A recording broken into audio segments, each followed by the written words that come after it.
Bien, nuestro taller sobre de víctima protagonista, entonces, estamos tratando de definir qué es víctima y qué es protagonista. Y les voy a pedir acá a todos, incluso a mí, porque se me va filtrando todo el tiempo comportamientos observables del día a día, no confundir la víctima con el pobre de mí. El pobre de mí es la víctima extrema.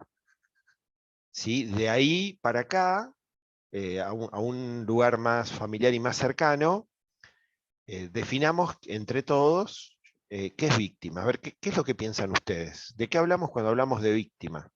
Primero vamos a entrar con el perfil de la víctima. Acá hay alumnos míos y hay colegas que tienen muy claro este concepto, así que, ¿qué entienden por víctima? ¿Pueden abrir sus micrófonos? ¿Le puedo hablar? Sí, claro, claro. Para mí, víctima es aquel que se somete a la necesidad o a la exigencia del otro, ¿no? Muy sumisamente. Muy sumisamente. Bueno. Bien, estás dando, Carmela, estás dando un concepto de víctima medio extrema. ¿Está bien? Pero si no fuera así, no sería víctima. Si no se somete y humildemente. Si no, sería contrincante. Bueno, pero por ejemplo, viene un automóvil y choca a tu auto. ¿No sos víctima de un accidente o de una persona que te chocó? Sí, totalmente. Pero ¿cómo reacciono a eso? ¿Lo enfrento o sumisamente Bueno, le digo, me pasas? no, estamos ¿Me acá. pasas los papeles? No, a ver, una cosa es ser víctima y el otro es tener un comportamiento estandarizado, regular y transformado en un hábito sobre víctima, victimismo. ¿Sí? Pero digamos, todos podemos ser víctimas de algo. En tanto, Sí, buen día. De hecho, lo somos, ¿no? de hecho lo somos, muy bien. Bueno. Sí, Carolina, ¿quién quería hablar? A ver. Luciano. Buen día, Carolina, ¿qué tal? ¿Cómo estás? Buen día, muy bien. No, que víctima para mí, no sé, es una persona que sufre un daño. Bien. En cualquier ámbito de su vida, sea físico, psicológico. Bien. Resumiendo. Bien, bueno. Perfecto. Luciano.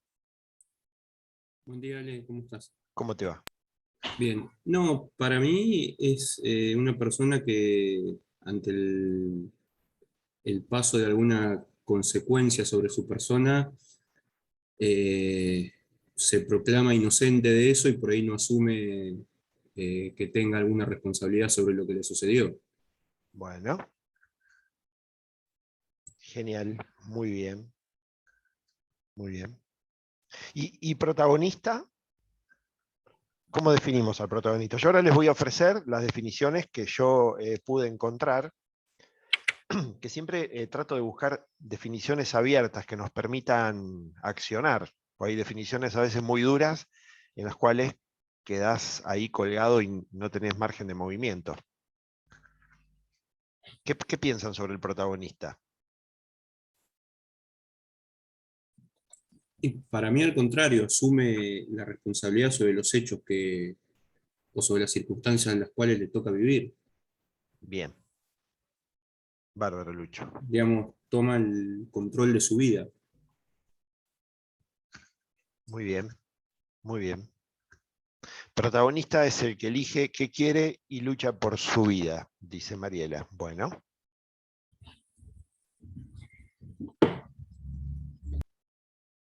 Bien, yo les voy a ofrecer las definiciones que encontré.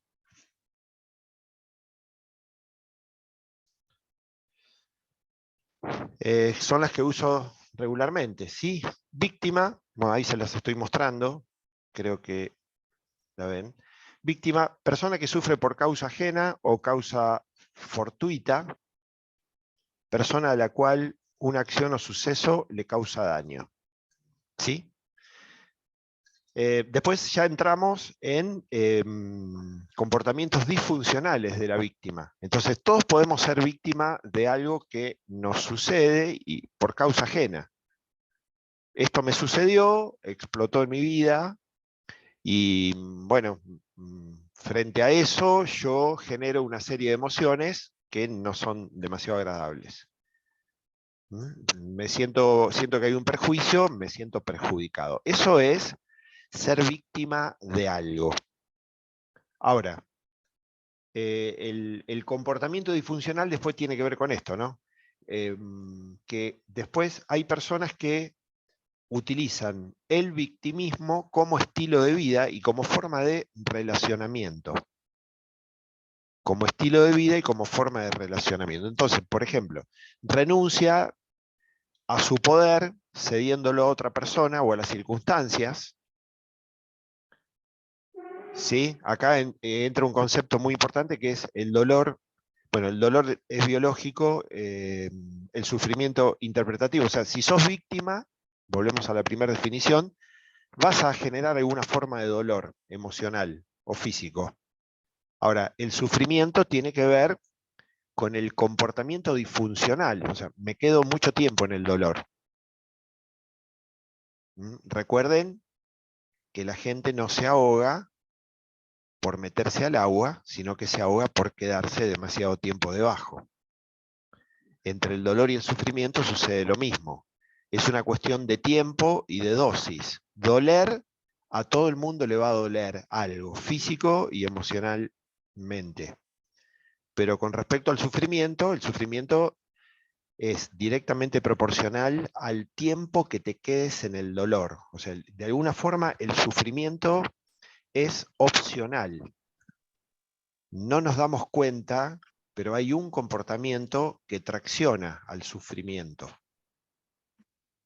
¿Sí? Una característica del comportamiento disfuncional de la víctima es que hasta que algo o alguien no cambie, bueno, estás condenado o destinado a sufrir. ¿Qué quiere decir esto? Que la víctima de alguna manera pone, sin darse cuenta, el poder en los demás. El otro tiene la posibilidad de liberarme de este dolor, porque la víctima lo que hace es renunciar al poder. Renuncia al poder y no se hace responsable de sus emociones. En tanto, no siente dolor por lo que sucede, sino que la persona esa me hace sufrir. Esa persona es la que me genera dolor, no es que yo siento dolor frente a lo que el otro hace. Yo sufro culpa del comportamiento del otro. Entonces, el concepto victimismo o el comportamiento disfuncional con respecto a la victimización siempre incluye la culpa. La culpa va de la mano de la victimización. ¿Sí? Consecuencia de permanecer en este perfil, bueno, estancamiento, queja, alejamiento de personas y enfermedades. Porque la persona que es víctima, que sin darse cuenta cae en un perfil alternativo que es el llamar la atención, termina generando muchos fastidios, en tanto siempre cuenta algo, pero nunca hace nada para que le deje de suceder ese algo. ¿Sí? Es todo un universo de estudio, por ejemplo, encontrar el victimismo como una forma de manipulación o de control del entorno. Por ejemplo, a través de las enfermedades. Por ejemplo, a través de las enfermedades. ¿Sí? Siempre hay que observar, esto es una recomendación para todos, observen el entorno de la persona enferma y fíjense si alguien, desde que esa persona está enferma, cambió su comportamiento. Si alguien dentro del entorno de la persona enferma comenzó a hacer algo que no quería hacer, y desde que esta persona está enferma, lo hace. En ese caso vamos a haber encontrado a la enfermedad como una forma de control. A lo mejor no fue esa enfermedad concebida para el control, pero después vas a estar en un dilema, porque si tu pareja te mira a los ojos y te dice, no te quiero más, me voy, dame 3 meses para buscar un departamento y comprar algunos muebles, y en esos 3 meses generás un cáncer de mama, casi siempre va a ser en la mama derecha, y él se queda, porque no se puede ir ahora que tenés cáncer, tu mente inconsciente va a entrar en un, digamos, en un dilema, ¿no? Porque si te curás, se va. Entonces, a veces, ser crónico es una forma de conservar algo que no estoy teniendo herramientas para conservarlo de otra manera, o que no quiero dejar ir. Entonces, hay que mirar mucho siempre el entorno de la persona enferma. ¿Quién hace algo que no estaba queriendo hacer? Lucho, ¿levantaste la mano? Sí, Ale. No, me vienen dos cuestiones ahora en relación a esto. Primero, el tema de las luchas de poder. Para que haya una víctima tiene que haber alguien que alimente ese perfil. Y después cuando hablabas del tema del sufrimiento, lo que por ahí hemos hablado de cuánto tiempo lo sostenés que se termina transformando en un hábito. Bien. Bien, a ver, eso es fundamental lo que estás diciendo, principalmente lo del hábito, porque todo comportamiento sostenido en el tiempo inaugura una serie de conexiones cerebrales, determina un grupo de neuronas que van a procesar ese comportamiento, y una vez que está inaugurado ese pequeño cerebro dentro del cerebro, ¿cómo lo desconectás? O sea, desconectarlo tiene un proceso y tiene un precio. ¿Sí? Es el del hábito. Siempre decimos que no importa si es algo agradable o destructivo, si te quedás el tiempo suficiente, tu biología lo va a necesitar. ¿Sí? Y es un concepto espantoso, pero nos está sucediendo todo el tiempo. Aún al dolor, la gente se acostumbra. Con su boca se Ale, pero ¿es queja. consciente o inconsciente? No, es totalmente inconsciente, es algo biológico, le pasa a nuestro cerebro profundo, es un concepto más neurocientífico, pero tiene que ver con un dato sobre cómo funcionamos. No importa cuál sea el estado en el que estés, si te quedas el tiempo suficiente, lo vas a necesitar. No la Carmela que está hablando ahora conmigo, sino la Carmela biológica con esa red de conexiones, con esas sustancias que todo el tiempo está generando. El día que la desconectes vas a entrar en abstinencia y vas a tener un comportamiento compensatorio para volver a ese círculo vicioso que en realidad es una zona de confort. Lo que estamos hablando ahora es de zona de confort. ¿Sí? Tengan en cuenta que el cerebro, lo prioritario en el cerebro es la supervivencia, y el cerebro piensa algo más o menos así: si no mata, sirve. Y frente a la opción de lo nuevo, y si sale peor, el cerebro siempre tiene miedo, siempre está en modo supervivencia, entonces se adaptó a algo que le duele, pero que más o menos se acostumbró a manejarse. Y la otra Carmela, la que está hablando ahora conmigo, dice, no, pero yo quiero ser feliz, ser plena. Pero hay otra Carmela, una observadora biológica, que a través de los actos fallidos, digamos, te pone palos en la rueda para que no lo consigas. Entonces es muy importante poder alinear todos estos observadores. ¿Sí? Si no alineas los observadores, va a ser muy difícil un progreso. Lo vemos nosotros con los cursos de descodificación de sobrepeso, en los que el inconsciente cree que ese sobrepeso es una solución biológica a algo. Por ejemplo, desde que estás más gorda y te vestís de colores más brillantes y te sentás en lugares centrales dentro de las reuniones, ahora te miran. Aunque sea para decirte, che, ¿qué te pasó? Cuídate, adelgazá. Aunque sea para ese fin, te miran. Antes no te miraban. Y para el inconsciente eso ha sido una solución. Ahora sos observada, te hablan, te tienen en cuenta, se preocupan por vos, te visitan, te llaman, ¿cómo estás? No te vi muy bien. Ahora te miran. El objetivo era ser mirado, ser tenido en cuenta, ser considerado, ahí lo tenés. Ahora, al otro observador, al que está hablando ahora conmigo, y no le gusta. Perdió elasticidad, descansa menos, probablemente viva menos años, se siente pesada, no le gusta la imagen que le devuelve el espejo. Entonces, hasta que no podamos alinear esos dos observadores, en realidad lo que necesitamos hacer es darle al inconsciente una herramienta para que logre lo mismo sin este sobrepeso extremo. Bueno, en todos los órdenes de la vida pasa exactamente lo mismo, nos sobreadaptamos. Sobreadaptarte es acostumbrarte. Bien, y vamos a ver, antes de empezar con las herramientas, ¿qué es el protagonista? O sea, ya me han dado unos datos. ¿Sí? Bueno, el protagonista es una persona que en un suceso tiene el poder. ¿El poder de qué? ¿De que no le pase eso? No. Eso podría sucederle igual.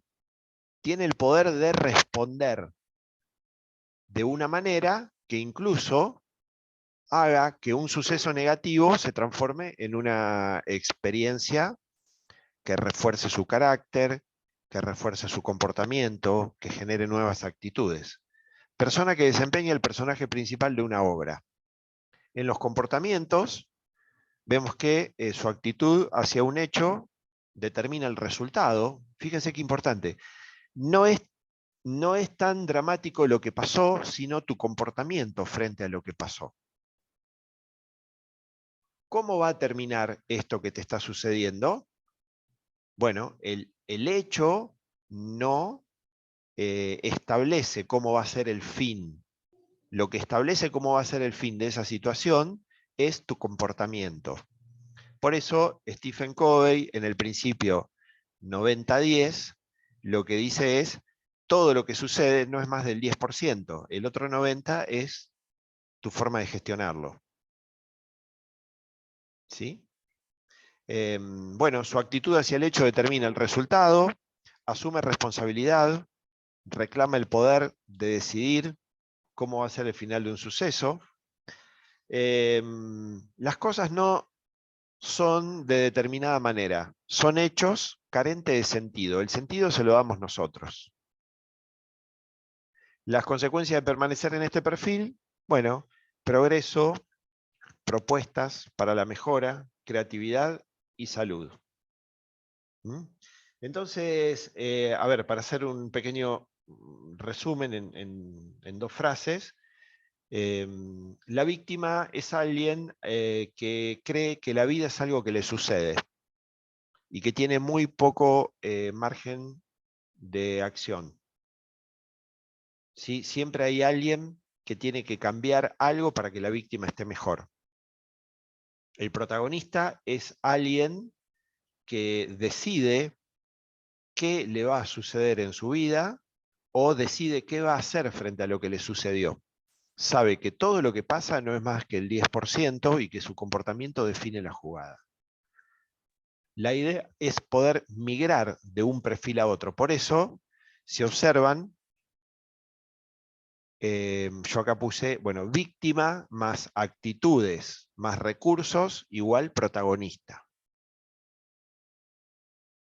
De alguna manera la víctima o el victimismo es una actitud frente a la vida, que si la cambiás y haces uso de los recursos, te volvés en un protagonista. Toda víctima podría ser protagonista. El tema es que lo decida. Y para decidirlo, necesita gestionar las posibles ventajas que podría estar obteniendo siendo víctima. Las posibles ventajas que podría estar obteniendo siendo víctima. Por ejemplo, controlar a alguien, controlar el entorno. ¿Sí? Tengan en cuenta que bueno, lo hablamos ayer en una de las clases, el punto central de todo drama humano es el vacío. Nosotros funcionamos en base a vacío y en torno a ese vacío vamos construyendo relaciones, trabajos, figura, imagen corporal, todo en función de ese vacío. ¿Dónde se genera ese vacío? Bueno, ese vacío se genera en el nacimiento, dado que cuando estabas siendo gestado, tenías todo adentro. El alimento venía sin que lo pidas, la temperatura era constante, el movimiento era constante y la presencia de tu madre era constante.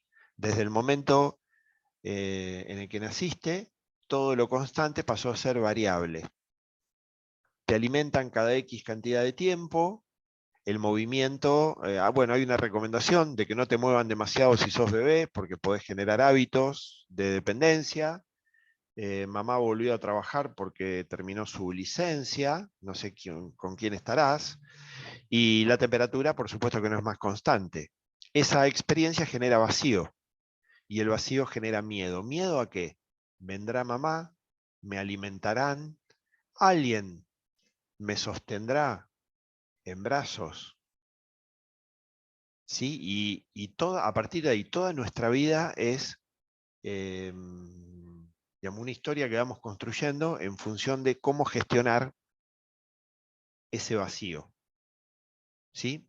Por eso las drogas tienen un sentido, la dependencia emocional, aún del que no te trata bien, es tan común de encontrarla, por eso te apegas a los carbohidratos que generan unas reacción en la insulina que tiene, no lo vamos a analizar hoy, pero que tiene connotaciones emocionales. Y toda nuestra vida es en función de, trabajas mucho, trabajas poco, cuánta gente hay en tu familia, te abrazan, no te abrazan, si te aman mucho, te ahogan, si te aman poco, te sentís no querida. Entonces, bueno, hay que amarte más o menos. ¿Cuánto es más o menos? No sé, porque mucho te ahogo y poco es frío. Habría que ver para vos cuánto es más o menos, porque para mí a lo mejor es distinto más o menos, y de ahí la ciencia de poder ponerse de acuerdo con una pareja. Entonces, si a la víctima le damos actitudes y le ayudamos a utilizar sus recursos, lo que hace es transformarse en protagonista. Estela, ¿querías decir algo? Hola, buenos días. ¿Cómo te va? Sí, quería consultarte porque justamente al momento de que uno toma conciencia de que es víctima de una situación, e intenta hacer algo en pos de eso, justamente esas actitudes y esos recursos generan dolor. Y, a ver, mi pregunta es si el sufrimiento también es parte de ese dolor o es propio de ese inconsciente que está actuando por detrás, porque al menos es lo que siento, trato de salir de esa situación de víctima para convertirme en protagonista, pero me produce todas las medidas que tengo que llevar adelante me producen dolor y sufrimiento. Bueno, linda pregunta. Mirá, yo en realidad creo que en esto de los roles víctima-protagonista, que en realidad son roles polares, para mí hay algo que no está bien. Yo creo que sos siempre protagonista. Incluso yo creo que la víctima es protagonista, porque está siendo protagonista de que su vida, claro, de ser víctima. A ver, si vos tenés un garrote en la mano y se lo das al otro, y el otro te golpea con ese garrote, bueno, de alguna manera estás habilitando, estás siendo protagonista de alguna forma. O sea, la víctima es protagonista porque está haciendo que su vida esté de esta manera. Bueno, a lo mejor no sabe que esto es así, a lo mejor le enseñaron de manera errónea, no le habilitaron a utilizar sus herramientas y pasa por ese lado. Pero una cosa no quita la otra. Que yo no conozca o que sea inconsciente no significa que esté empoderando a los demás para que hagan de mi vida lo que ellos quieren.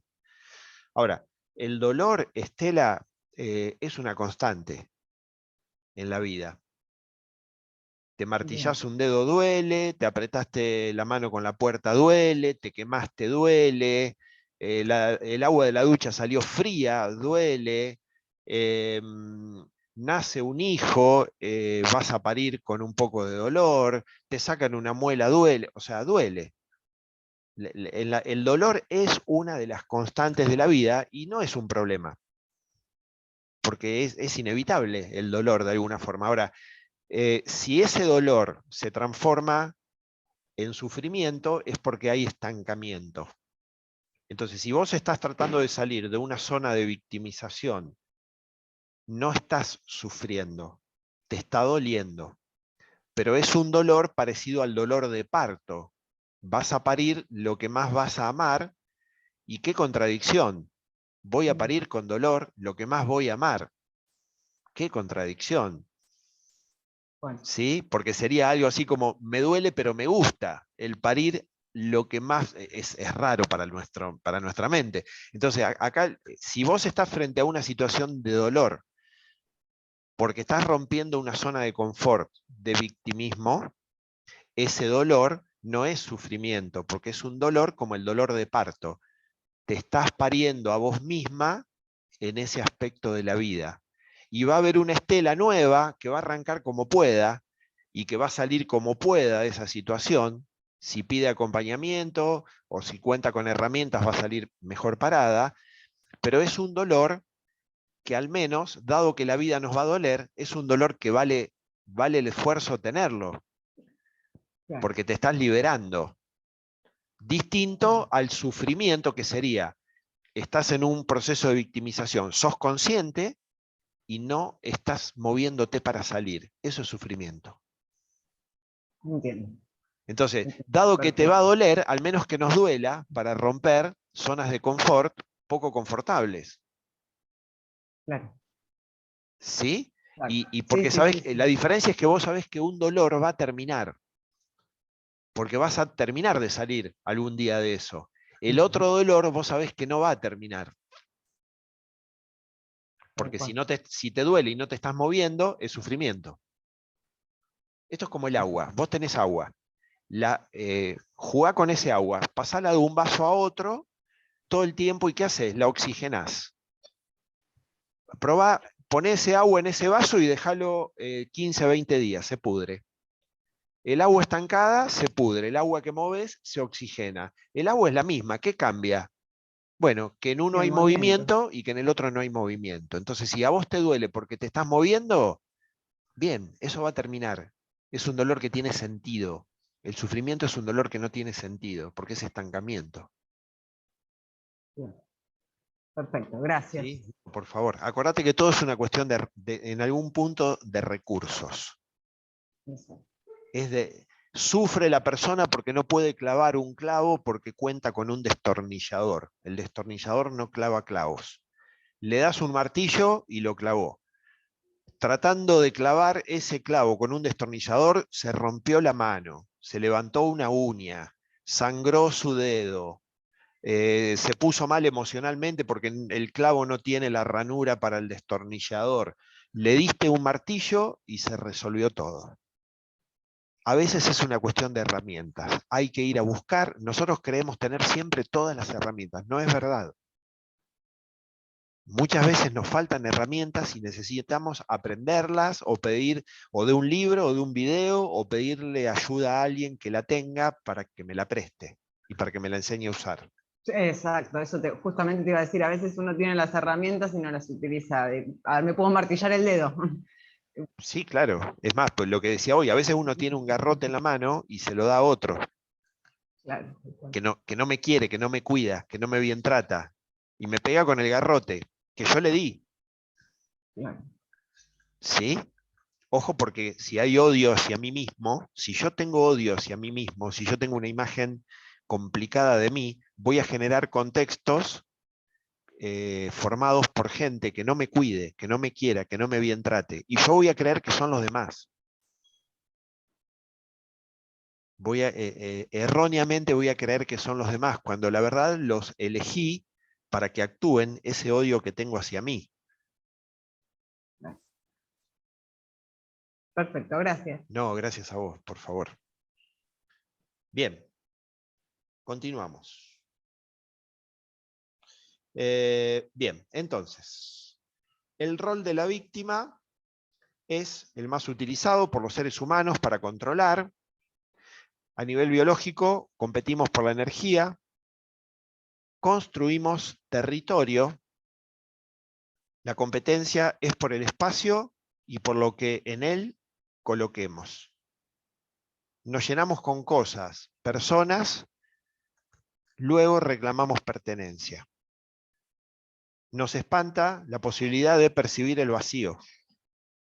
Las luchas de poder, que son las que nombraba Lucho, tienen como sentido defender o satisfacer esta necesidad. El rol se percibe en el lenguaje y en las acciones de las personas. El lenguaje del protagonista es, por ejemplo, quiero vivir en condiciones seguras. El protagonista no dice, no quiero que me roben, porque tu cerebro está enfocando en el robo. El cerebro del protagonista enfoca en la seguridad. El cerebro del protagonista no pensaría, por ejemplo, me estás lastimando. No, pensaría, frente a lo que vos hacés, yo siento dolor. El dolor es algo que siento yo. ¿Sí? ¿Por qué piensa así? Porque es protagonista. ¿Sí? El protagonista no saldría a buscar empleo, sino saldría a conseguir empleo. Porque es protagonista. ¿Sí? Entonces hay un cambio en la actitud y en la utilización de los recursos. Pero para eso hay que dejar, que no digo que le suceda a los presentes, hay que dejar de alguna manera los beneficios que los perfiles dolorosos nos podrían dar. Por ejemplo, el del control del territorio. Alguien está haciendo algo que no quería hacer desde que te enfermaste. ¿Y ahora qué pasa cuando te cures? ¿Lo va a dejar de hacer? Bien. Vamos a analizar. Entonces, a ver. Podemos encontrar en el perfil de las personas dos grandes tendencias, victimización y protagonismo. Segundo, en la victimización las cosas suceden sin su intervención. El protagonista interviene en lo que le sucede. Recuerden que la víctima siempre está pensando que las cosas sean diferentes, las personas cambien su comportamiento. Siempre hay alguien que tendría que hacer algo diferente para que esté bien. En el punto 3, los recursos para transformar la realidad los tiene el protagonista. Dado que si a la víctima la vida y las cosas son algo que le sucede, serían los otros los que tienen que generar modificaciones. Fíjense qué significa el punto 3. Ponés el poder en el otro. Ponés el poder en el otro. El otro puede hacer que yo deje de ser víctima. Si el otro cambiara, bueno, querrá cambiar, porque a lo mejor no quiere. Bueno, deberíamos obligarlo a cambiar. Asumir, deberíamos obligarlo a cambiar, es lo que dice la víctima, ¿no? Asumir responsabilidad y compromiso para diseñar tu vida te vuelve protagonista. Esto que hablábamos recién de parirte a vos misma, a vos mismo, de una forma diferente. La forma de hablar programa el cerebro. Dado a que todas las personas tenemos miedo, el foco está puesto más en lo que quiero evitar que en lo que quiero lograr. El miedo es genético. ¿Sí? El miedo es un sentir que lo tenemos a nivel especie, ya no a nivel persona, a nivel familia, sino a nivel especie. Tenemos miedo como especie por las barbaridades que ha vivido el Homo sapiens durante su desarrollo. Y frente a esas barbaridades, la mayoría de las veces ha huido y algunas ha enfrentado, o sea, luchado.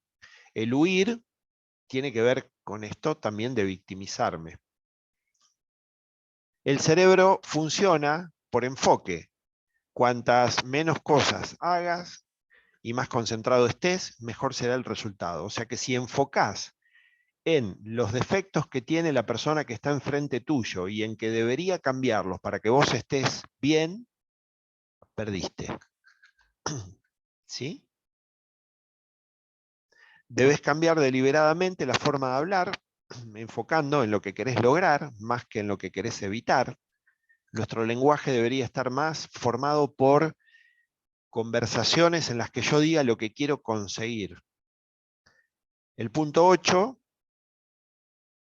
es apropiarte de la emoción. No te lastiman, sino que sentís dolor cuando alguien hace algo determinado. El dolor es una respuesta de tu cuerpo, mente, no algo que pueda generar el otro. El otro solo hace. Ese punto 8 hay que estudiarlo, no se imaginan cuánto, porque está todo tan al revés. El otro solo hace algo, el dolor es tuyo. Y el dolor siempre indica lo mismo, alejate.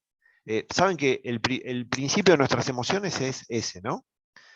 Cuando hay placer, mis emociones me dicen, quédate, anda por más. Cuando hay dolor, mis emociones me dicen, alejate. Esto es como decir, a ver, yo siempre a mis alumnos les doy este ejemplo, pones la mano en el fuego, te estás quemando. ¿Sí? ¿Qué significa ese ardor? ¿Sacá la mano del fuego? No. Yo quisiera que el fuego no queme. Quisiera cambiar las propiedades del fuego. Y empiezo a fantasear. Si el fuego no quemara, yo podría dejar la mano acá y no me dolería. Esto es lo mismo, ¿no? Estás con una persona que, por cuestiones personales, lastima. Y vos, con tus emociones que te están indicando, alejate, decir, no, si esta persona cambiara su comportamiento, si fuera distinta, si hubiera alguna manera de convencerla de que no lastime, yo sería tan feliz, porque yo quiero estar con esa persona, pero yo quiero que esa persona sea distinta.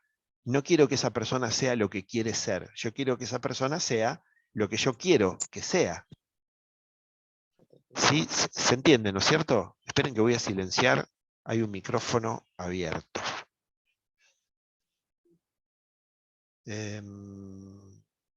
Bueno. Bien. Bien. Entonces, en el punto 9, el otro solo hace, el que siento soy yo. Y mis emociones me indican, me voy. Entonces, estás en un trabajo, no te tratan bien, pagan poco, y tus emociones te dicen, nos vamos. Frente a lo cual respondés, pero no hay mucho empleo hoy. Pero la situación está complicada. Esto es como decir, bueno, fuego, no quemes, porque quiero dejar la mano. O sea, tus emociones no van a entender que hay una cuestión social complicada. Tus emociones dicen, esto nos lastima. Bien, ¿qué es lo que sucede ahí? Bueno, estamos propiciando la aparición de algún síntoma o de alguna enfermedad psicosomática, porque me estoy quedando en un lugar donde hay dolor y elijo quedarme porque hay un motivo más fuerte que mi bienestar.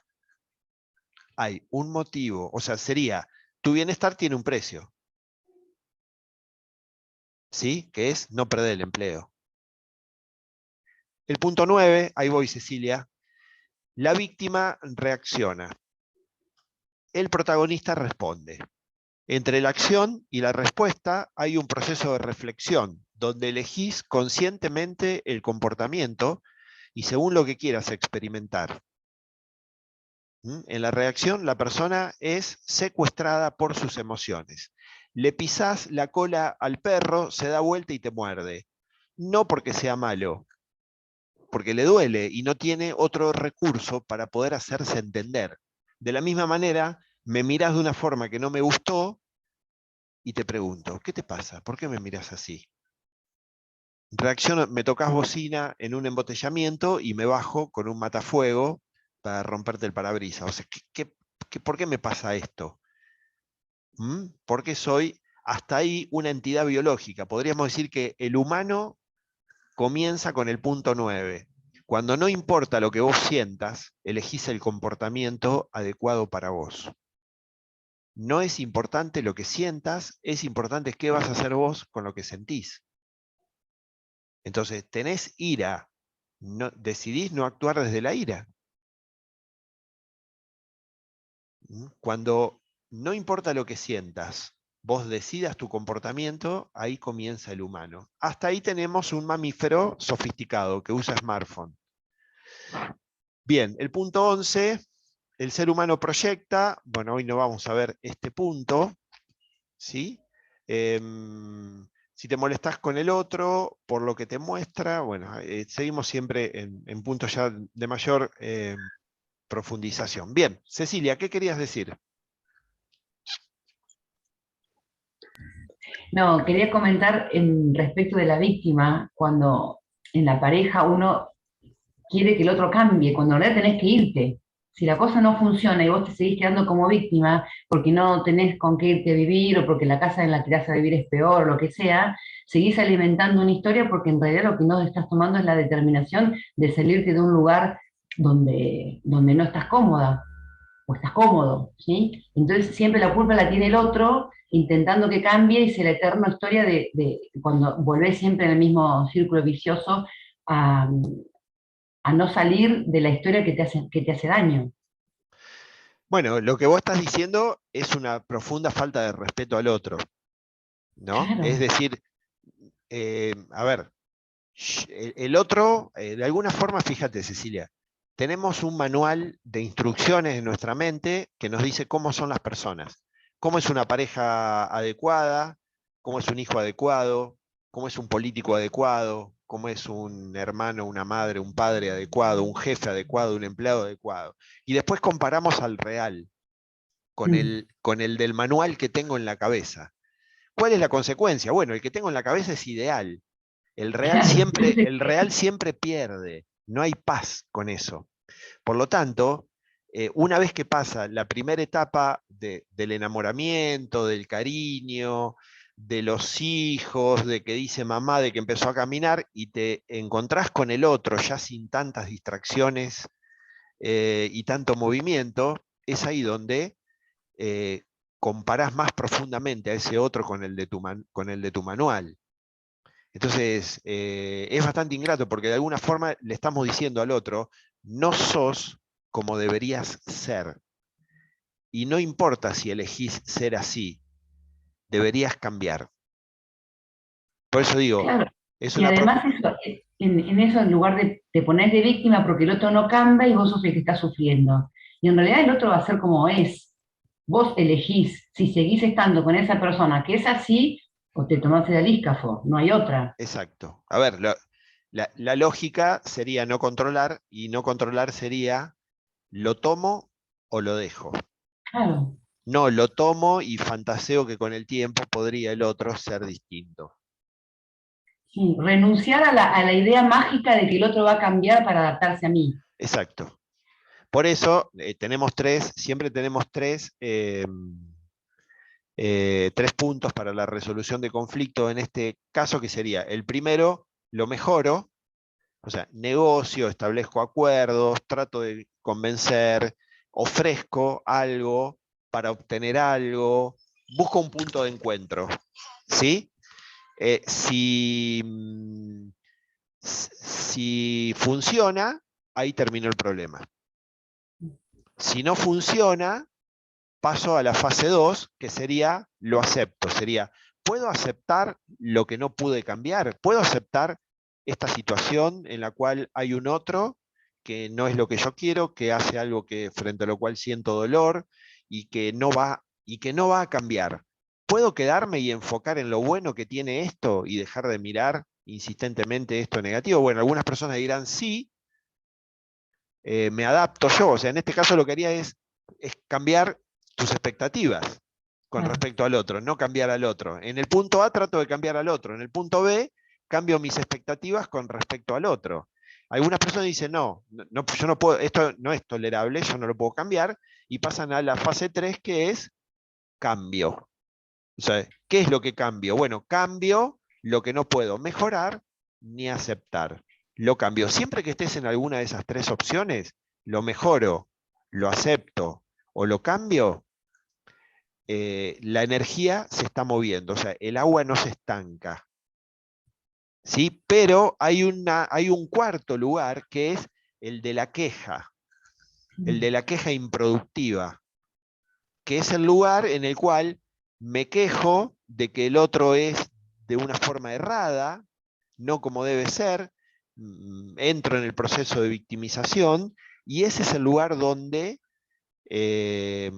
casi todos los males te son ofrecidos. Si bien parecería estar exagerando un poco, es como que cambia hasta tu química. Empezás a volverte espantoso para los demás, siempre en la queja, siempre mirando el lado negativo de alguien o de la vida, y ese es el lugar en el que vienen las enfermedades psicosomáticas, a ordenar un poquito la escena, porque te desenfocan de donde estaba puesta tu mente. Entonces, lo mejoro, lo acepto o lo cambio. Siempre que te estés moviendo en alguna de esas tres, la energía está en movimiento. Y lo que hay que entender también, Cecilia, con respecto a la victimización es que, a ver, yo soy víctima la primera vez de algo.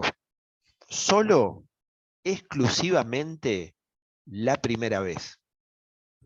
La segunda vez, por ejemplo, alguien te hace algo una vez, te sorprendió. No sabías, te sorprendió. Bueno, sos víctima. Claramente sos víctima. ¿Sí? Diste una oportunidad, sucede una segunda vez. Bueno, vos ya sabés que esa persona hace eso,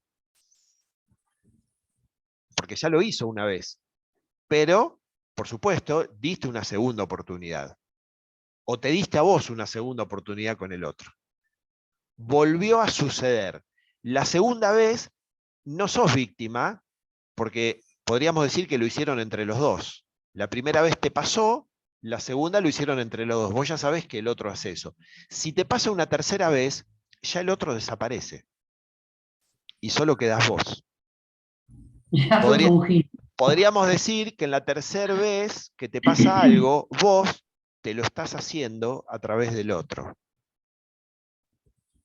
Porque ya estás con alguien que sabés que hace eso, que sabés que lo hizo dos, y que y sabiendo que un hecho no genera una tendencia, pero dos hechos sí, o sea, todo lo que sucede dos veces va a suceder 4, 5, 8, 10, decidiste seguir apostando a esto. Entonces, no pasa nada si sos consciente, pero deberíamos salir de la mirada acusatoria hacia el otro, porque el otro ya desaparece y quedo yo. Después habría que analizarme, porque muchísimas personas, como dije hoy, tienen una cuota de odio hacia sí mismo y eligen a un otro complicado para castigarse.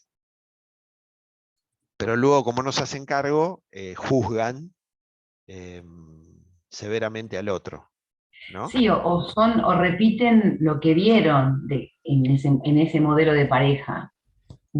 Una madre que no fue tenida en cuenta y yo repito la historia de mi madre, o lo que fuere. Entonces, digamos, es lo que conociste y repetís eso y te parece normal, donde lo normal Bueno, no es eso.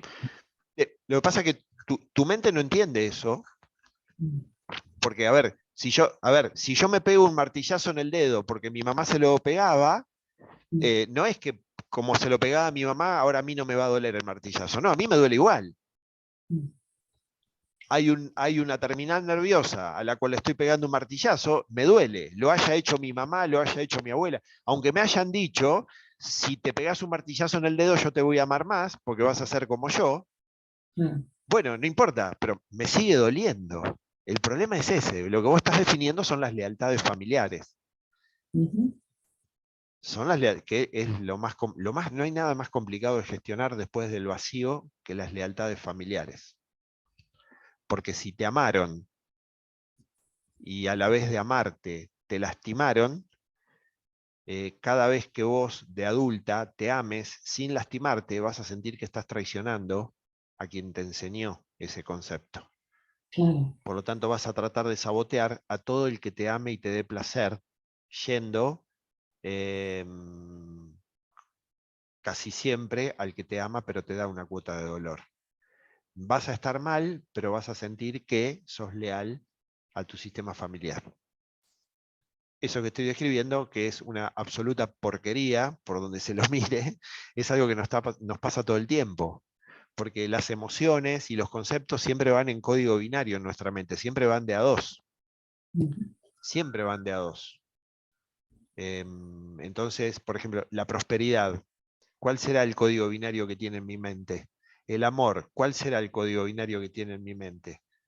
El sexo, la pareja, el trabajo, la riqueza económica, ¿cuál será el gemelo binario que tiene en mi mente? Porque si papá era humilde y de clase baja, mis hermanos son humildes y de clase baja, y a mí se me presenta la oportunidad de tener una expansión económica sin igual dentro de mi familia, bueno, eso tiene un precio, que es romper la lealtad. Imagínate vos, Cecilia, yendo en un Audi a visitar a tu papá, junto con tus hermanos a comer el domingo, uno cae en bicicleta, el otro va en la motito, el otro va en un remis y vos llegas en un Audi. Es poco probable que papá diga, chicos, ¿por qué no le preguntan a su hermano cómo hizo para progresar? Qué importante, porque él es honesto y él tiene algunos datos que a nosotros nos faltan. No, probablemente te va a decir a vos que fuiste en un Audi, Cecilia, no vengas en ese auto. No es que no les está yendo bien a tu hermano, se ponen mal. Sí. Normalmente en los sistemas familiares, normalmente, no digo que sean el 100%, hay excepciones, se pretende igualar para abajo. Y en las sociedades, en algunas sociedades también. Y en algunas sociedades también. Bien, vamos a hacer un pequeño protocolo. ¿Sí? Entonces, les voy a pedir primero que cierren sus ojos 2 minutos, después los vamos a abrir. Cierren sus ojos 2 minutos.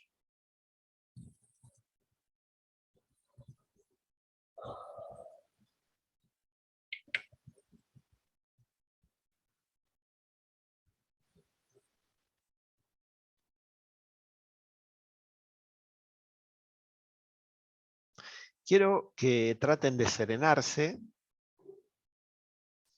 Lo deben estar porque no hace tanto que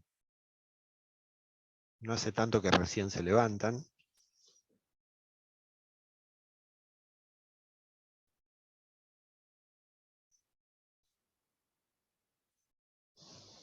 Dejen que su mente trabaje con el concepto serenidad.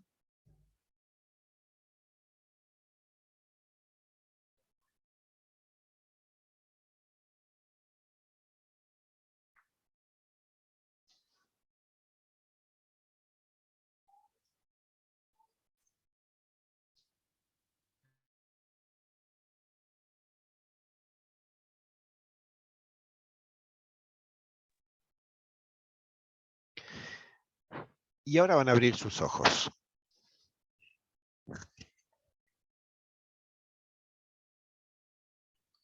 Van a colocar sobre el lugar en el que estén, sobre sus piernas o sobre su mesa, las 2 manos con las palmas hacia arriba.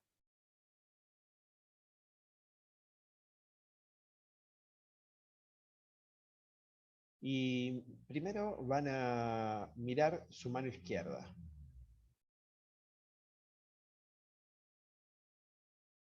Mientras miran su mano izquierda van a recordar un momento de su vida en el que hayan sido realmente víctimas de algo.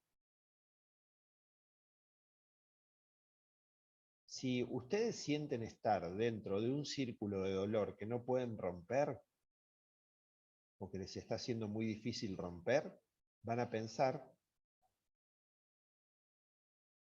en esa situación. Van a poner en su mano izquierda a esa versión suya, o sea, a esa Natalia, a esa Guilla, a esa Claudia, a esa Cecilia, que está pasando por esa situación o que pasó hace mucho por una situación de víctima. La van a poner sobre esa mano y quiero que la observen. Quiero que observen su postura corporal.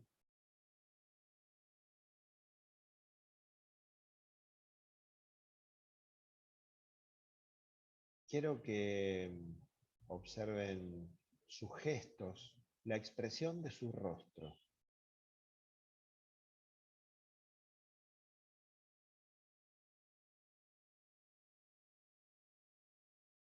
Esa versión de ustedes que está en su mano izquierda lleva una mochila en su mano. En esa mochila lleva limitaciones. Quiero que abran esa mochila y que se fijen. ¿Cuáles fueron las limitaciones que tuvo o que tiene esa versión de ustedes?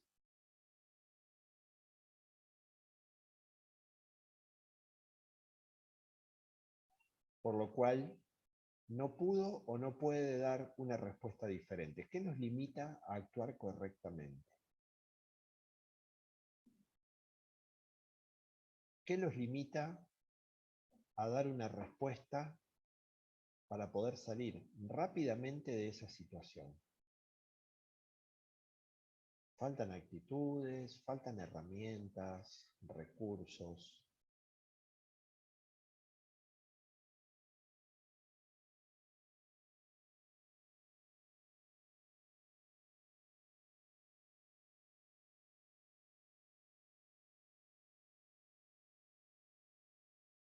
¿Qué es lo que hay en esa mochila que te limita?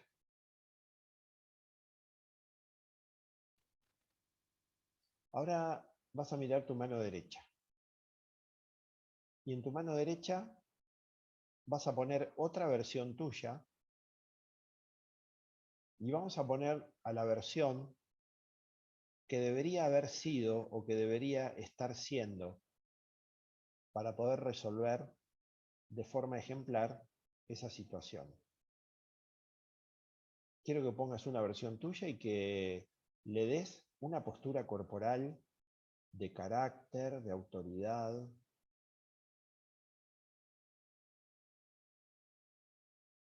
Quiero que pongas una versión tuya vestida de un color que genere impacto.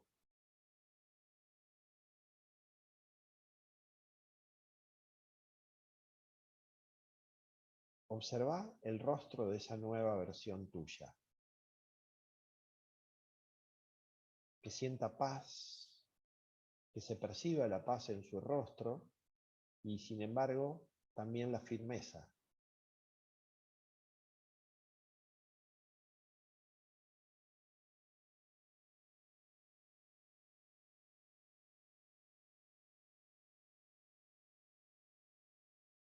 Esa versión tuya de la mano derecha tiene una mochila.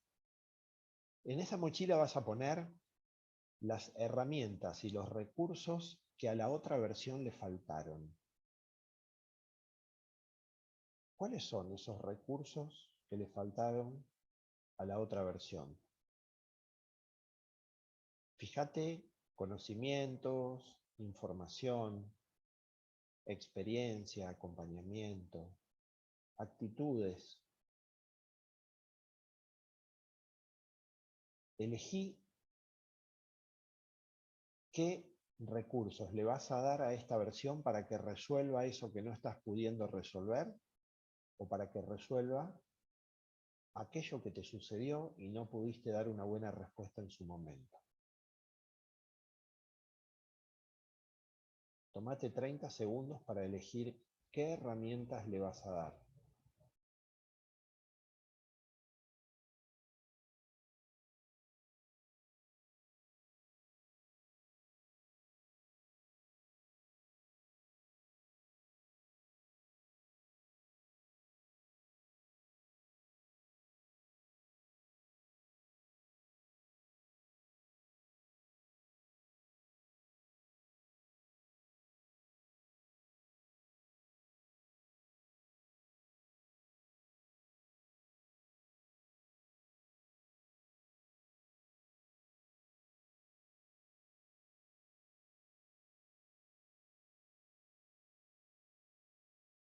Ahora lo que vas a hacer es juntar tus manos, vas a juntar tus palmas y vas a fusionar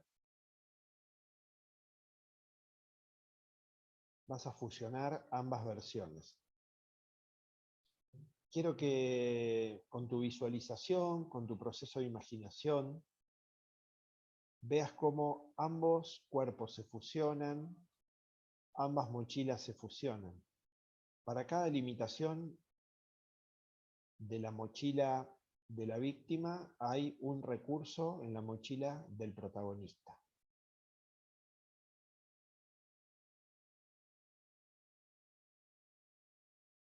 El perfil del protagonista es el empoderado, es el que comienza a dominar la escena, y la víctima que había en tu mano izquierda se acopla, cambiando su postura, cambiando la expresión de su rostro.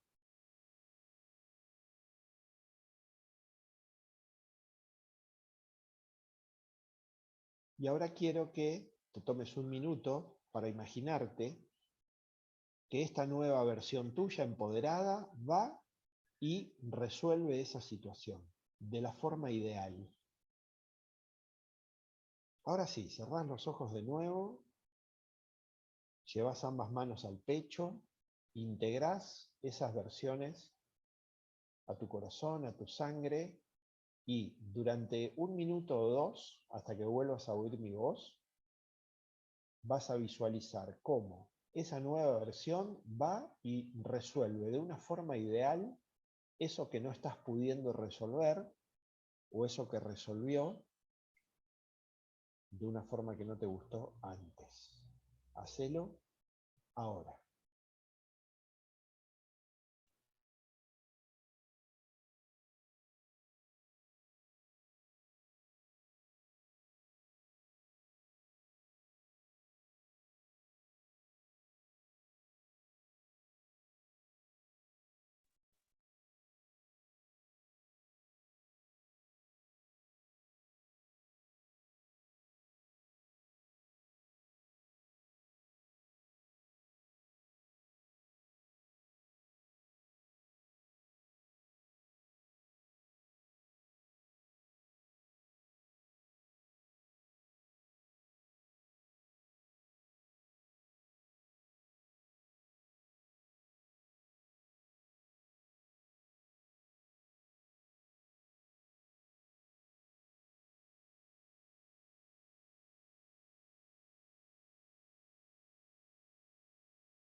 Bien, sin abrir sus ojos y con esa versión suya, habiendo resuelto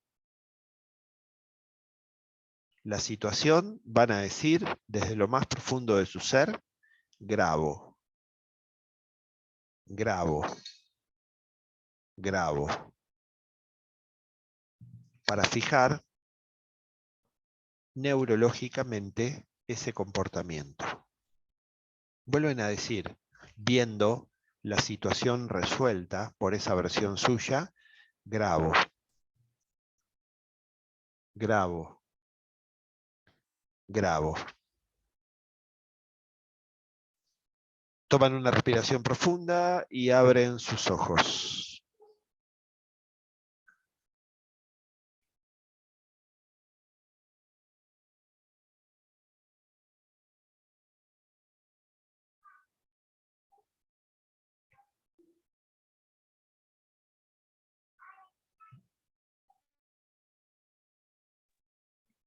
Bien, bueno, aquí están de vuelta.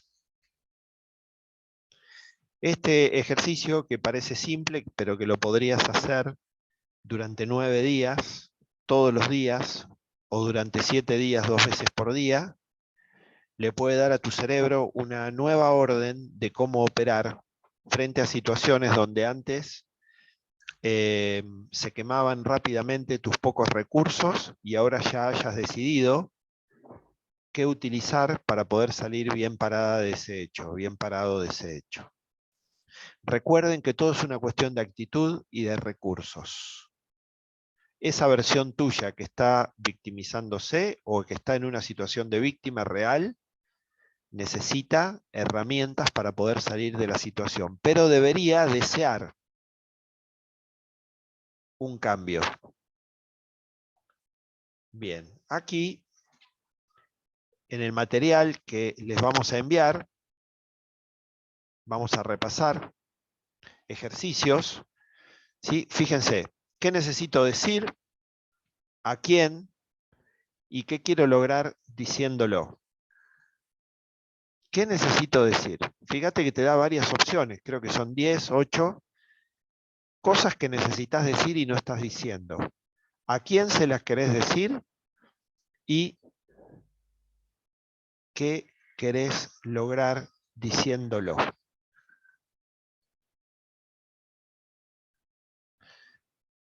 Después, entrar en un proceso de cambio de creencias personal. ¿Qué pienso de mí como persona? Responderlas. ¿Qué pienso de mí como pareja? Responderlas. ¿Qué pienso de mí como trabajador, como padre, como madre, como jefe, como empleado, como ciudadano, lo que quieras? ¿Sí? Y vas a pensar en cada una de esas respuestas y vas a reconocer que son solo creencias. Si detectás que alguna de esas respuestas es una creencia limitante, que esa creencia te impide operar con libertad en algún plano de tu vida, vas a pasar a la segunda parte del ejercicio, que es, yo creí ser, y ahí vas a poner el concepto, pero hoy puedo volver a elegir. Yo creí ser, pero hoy puedo volver a elegir. Y ahí abajo vas a elegir cómo quisieras ser en ese plano. Por ejemplo, si como pareja o como persona no sentís que estás siendo de la forma en la que crees conveniente ser, podrías hacer este ejercicio. Y también lo podés aplicar con otras personas.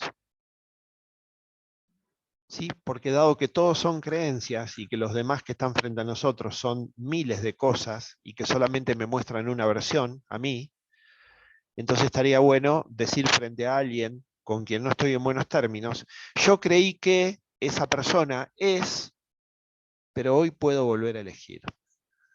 Y decidís cómo querés verla a partir de ahora a esa persona. Te aseguro que le vas a alimentar una zona distinta a la zona desde la cual te estaba respondiendo. Bien. Después, les propongo, bueno, acá hay 2 trabajos, hay un proceso de indagación muy importante, que estaría bueno que respondan, pero por supuesto para esto les va a llevar una semana hacerlo, por lo menos. Aspectos de tu vida que querés mejorar. ¿Sentís que estás rindiendo por debajo de tus posibilidades en ese aspecto? ¿Qué emociones se desprenden del punto anterior? Si sentís que estás funcionando por debajo de tus posibilidades, ¿qué emociones se generan? ¿Crees que es posible generar un cambio en alguno de esos aspectos? ¿Conoces a alguien que ha logrado mejoras en ese aspecto de su vida? Si es posible mejorar y no lo estás haciendo, ¿cómo lo justificás? Por ejemplo, todos los participantes de este taller que están mal en un aspecto de su vida y que no están haciendo algo para cambiar, ¿cómo justifican esa situación? ¿Cómo lo explican? ¿Qué es lo que dicen para quedar bien parados frente a ustedes mismos? ¿Qué necesitas para tomar la decisión que estás demorando? Si tomaras esa decisión, ¿qué perderías? ¿Qué ganarías? frente a toda situación uno pierde y gana algo. Aunque estés muy mal en algún plano, algo vas a perder cuando salgas de ahí. Nada es 100% malo, nada es 100% bueno. ¿Afecta a tu entorno próximo no generar mejoras en ese aspecto de tu vida? O sea, por no mejorar en ese aspecto de tu vida, ¿estás perjudicando a alguien? ¿Te sentís atrapada, atrapado en algún aspecto? Si supieras que vas a morir pronto, ¿te motivaría a la acción?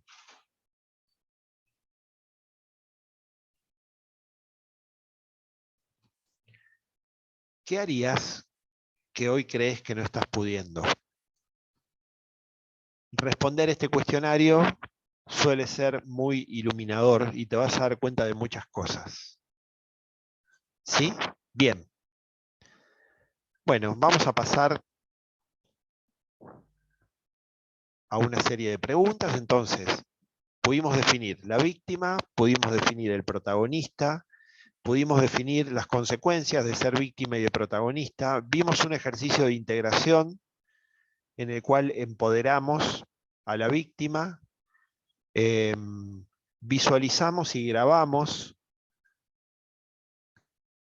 el procedimiento de corrección de ese aspecto de tu vida y tenemos 2 ejercicios más para poder hacer que nos van a llevar tiempo en casa.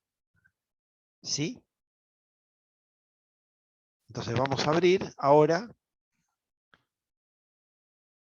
a una serie de preguntas que quieran hacer como para poder ir cerca de las 11:30 cerrando la actividad.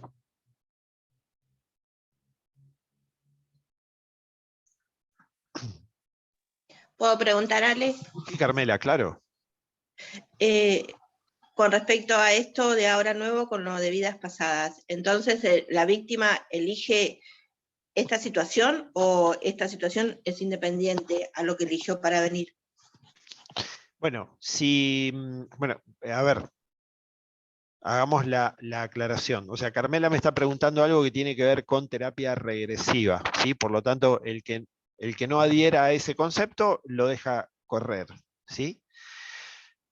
A ver, Carmela, desde el concepto de la terapia regresiva o de las vidas pasadas, algunas experiencias han sido elegidas, pero como viene el olvido y la pérdida de memoria con el nacimiento, puede que yo me sienta víctima de una situación. Yo no sé si todas las experiencias las elegimos, creo que no. En algunas elegimos solamente el momento, el tiempo, el lugar, y ahí está pasando algo, como ahí está pasando algo, me pasa. ¿Sí? Pero podría ser, Carmela, que algunas experiencias las hayamos elegido, luego, con el nacimiento y la pérdida de memoria, esto entra en el olvido y te sentís víctima de algo que te sucedió. Y la otra sería, de ser víctima pasa a ser protagonista, ya que si yo me inculco una enfermedad para llamar la atención al otro que no me está atendiendo, ¿salgo de ser víctima a ser la protagonista de la película? Bueno, en realidad si tenés una enfermedad para controlar a alguien, fíjate que siempre estamos en la opción protagonista. Sos siempre protagonista. El tema es desde una opción funcional o disfuncional. Sí, pero siempre estás siendo protagonista. Acá, por ejemplo, la pregunta siempre es la misma. Es una cuestión de recursos, Carmela. Una persona se enferma y como se enfermó, sin darse cuenta está controlando a alguien. Entonces la pregunta que nos tenemos que hacer es, ¿cómo le puedo dar a mi mente un recurso para que logre el mismo resultado sin una enfermedad? Sin necesitar de la enfermedad. Entonces, volvemos a esto, Carmela, siempre es una cuestión de recursos. A tu mente le faltan recursos y por lo tanto se agarró de la enfermedad para poder controlar su entorno. ¿Cuál será el recurso que le tenés que dar? Por ejemplo, podrías pensar, voy a buscar a gente que haya estado frente a mi misma situación y que lo haya resuelto. Y voy a ver cómo lo resolvió. Cuando vea cómo lo resolvió y tenga el procedimiento que el otro usó, lo que voy a hacer es incorporarlo a mi vida. Entonces, cuando lográs resolverlo, dándole a tu mente recursos, suelta la necesidad de la enfermedad como elemento de control. Gracias, Ale. A vos. Bien. ¿Quién más quiere hacer alguna pregunta?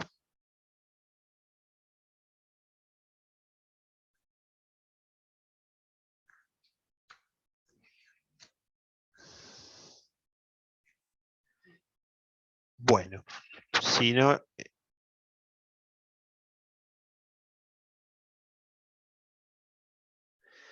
Bueno, saludamos a la gente de las redes y solo decirles,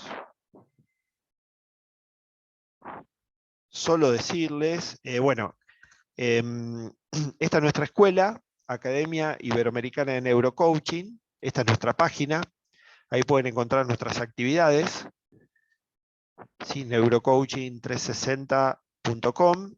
Acabamos de ingresar a la red de centros de enseñanza de Naciones Unidas, así que tenemos un respaldo muy grande en este momento, y este tema que dimos hoy es parte de la certificación que comienza el 9 de julio en Neurocoaching 360. ¿Sí? Dentro de los cuales algunos de ustedes ya están inscriptos, es coaching ontológico más programación neurolingüística más neurociencias. Así que les vamos a enviar este material al que lo pida, y quien esté interesado en apuntarse a alguna actividad, por supuesto aquí estamos, y vamos a seguir teniendo este tipo de conversaciones gratuitas, abiertas, y tratando de sumar para la calidad de vida. ¿Sí? Entonces, necesitamos que nos pidan el material, porque algunos de ustedes son nuevos, yo todavía no los conozco, a otros sí, pero bueno, hagamos una cosa, comuníquense con María Emilia, que está en este momento en la sala, o comuníquense conmigo a través de nuestro WhatsApp. Lo vamos a poner ahora acá. Sí, tomen nota. Ahí está, administración, es María Emilia. Sí, formación, Alejandro.